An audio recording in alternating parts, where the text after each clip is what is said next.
Hello, and welcome to day 2 plenary session. I am Lanisha DeBartoleben, President and CEO of the Northwest African American Museum, located in Seattle's historic Central District, and National Board President of the Association of African American Museums. And we are so happy to have you here today and to be here with you today.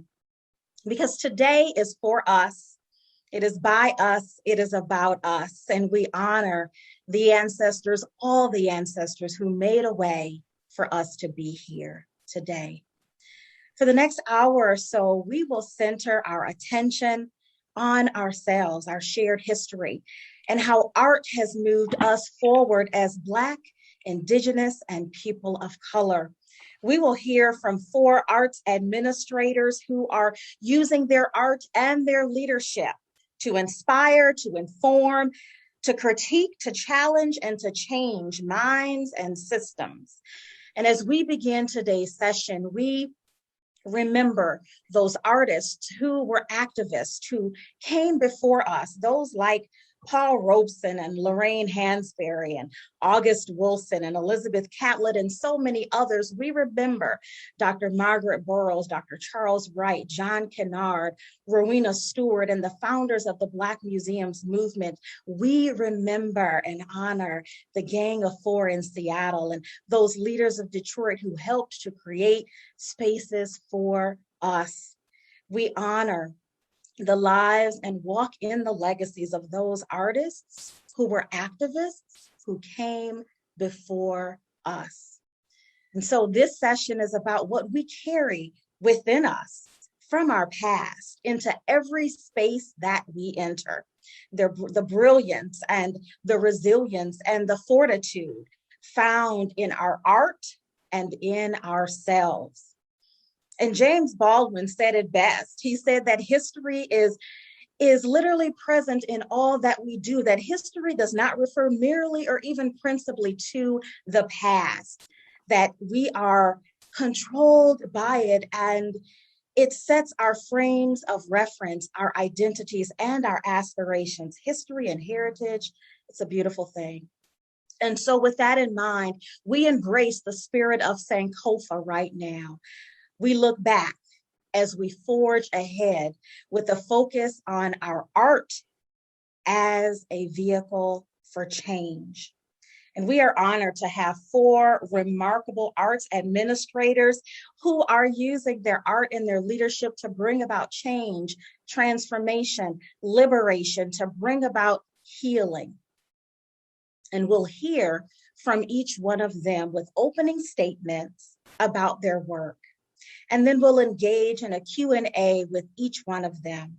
And so we invite you to post your questions in the chat, post your thoughts, post your inspirations and your aspirations about today art 2 plenary session. I am Lanisha DeBartoleben, President and CEO of the Northwest African American Museum, located in Seattle's historic Central District, and National Board President of the Association of African American Museums. I am delighted to introduce the 4 panelists. So happy to have you here today and to be here with Cassie Chin today is Deputy Executive today Director is for us at the Wing Loop It is Museum by us of the Asian Pacific American Experience in Seattle, the ancestors, where she oversees planning and implementation of exhibitions, collections, public for the next hour and educational initiatives. Our attention on ourselves, our shared history, in collaboration, and how art has moved us forward as in her 20+ years with the museum of color. She has worked with numerous community advisory administrators and community members using their art and their leadership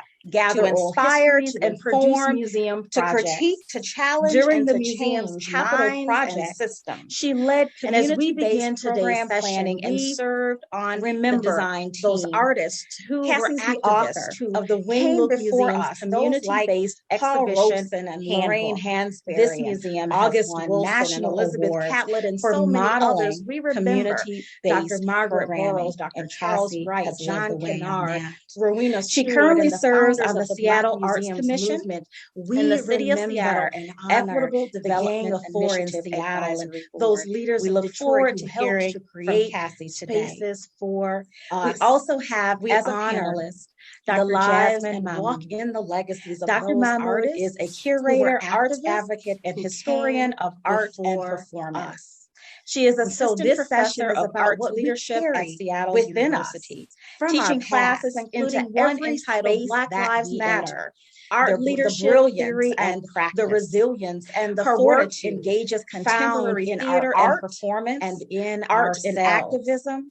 Critical race studies said it best. He said that history of color critique is literally public policy in all that we do. That history does not refer merely. Her writing appears regularly in academic journals and newspapers, including the South Seattle Emerald, where she centers her writing elevating our identities and Black, Indigenous, and people of color artists. It's a beautiful thing. She serves as a Washington with that in mind, we embrace the spirit of she is board president of Intimate Theater. We look back, and she is a board member ahead with a focus on our art hearing from Dr. Jasmine as a vehicle today for change. We also are honored to have four remarkable arts administrators. Kevin has served as director of their art and their leadership services at the Charles Transformation of African Liberation to bring about since 1983. And throughout these 38 years, Kevin has been responsible for overseeing about the design of and then we'll engage in a Q&A that bring history to light. And so we invite you to post your questions in the chat. Kevin has also worked in advertising and has designed exhibits for other arts and cultural inspirations and your aspirations about art. His company called State of the Art and Culture. Kevin in the chat was responsible for designing the Northwest African American Museum's award-winning 2019 exhibition called Bold as Love during Jimi Hendrix at Home, which won I am delighted to introduce the four panelists organization to you, Exhibition of the Year Award. Cassie Kevin completed his Deputy Executive Director, Graphic Design at the Wing Luke Museum, the College of Asian for Creative Studies in Detroit, Michigan. We are where she oversees planning and implementation of exhibitions, collections, and we have as an educational initiative, Dr. Jerry Garcia. Cassie Dr. Garcia is the Vice President in collaboration with community members at the CMAR in her 20-plus years with the museum. Prior to joining, she has worked community health centers, community advisory held academic and community members with Iowa State University, Michigan State University, gather oral history, and produce museum of the Chicano education during the museum's at Capital Washington University. She led community-based Garcia's planning and focuses on Chicano history, Latin American and Mexican history of the Wing Luke Museum's community-based exhibition and race in the America. This museum has authored national books and over 15 for modeling community-based programming. And you can learn more about his work and his research at She currently serves on the Seattle Arts Commission in the city of Seattle, PhD in history development from Washington State University. We look forward to hearing from Dr. Jerry Garcia. We also have as a panelist, and so these Dr. Jasmine phenomenal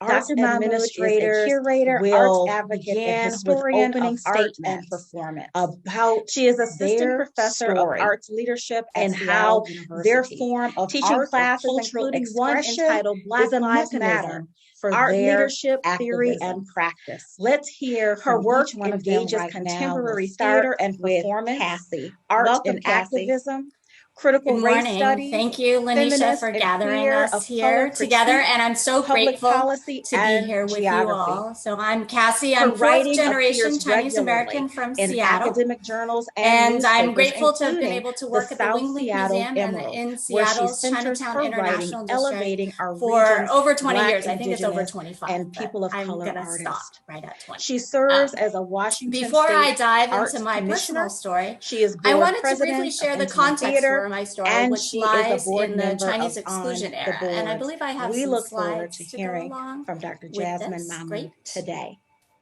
Thank you. We also have in 1882, the U.S. passed the Chinese Exclusion Kevin Act, has served as director of race-based immigration law in the U.S. At the Charles The law opened the door for a wave of anti-Asian violence across the nation.